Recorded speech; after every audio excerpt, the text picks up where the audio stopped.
iraien, etorra ginen hasieran, hau egin duen da hemen, ikusten bezala leheno zerrakua eta zuluk eta etxeoka izan ginen. Eta gero urti aurra jundan bitxertin, teneteko ariketa eta etxo mogun izan ginen, eta teneteko kontrolatzeko. Tornoko herramientan nola neurtzeko herramientan neurgailua da hau ikustea, hemen zartxala. Honegin hartziz herramientan altura. Gero beste multzo bat egin dugu bat tope erregularria. Hau dala zea jarri, bezarka amordaza baten jarri da topien jo zerioen giza askoen. Bueno, lehenengo proiektuan hasi ginen egiten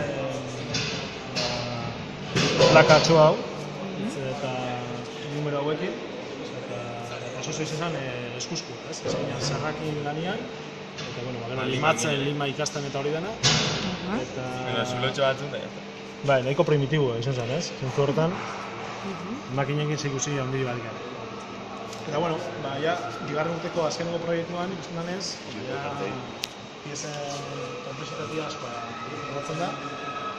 Kasu honetan MMC lote sistema bada, eta batana dagoen da CNC eta CAN bidez. Tornuan eta izagailu.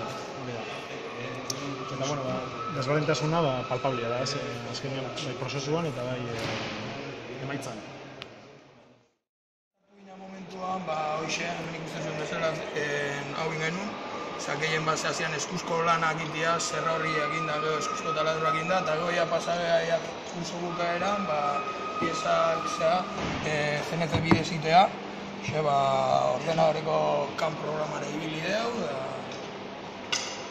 Hau da, atera heldu bat, konposatzea bat, bi, hiru eta lau pieza desberdinekin.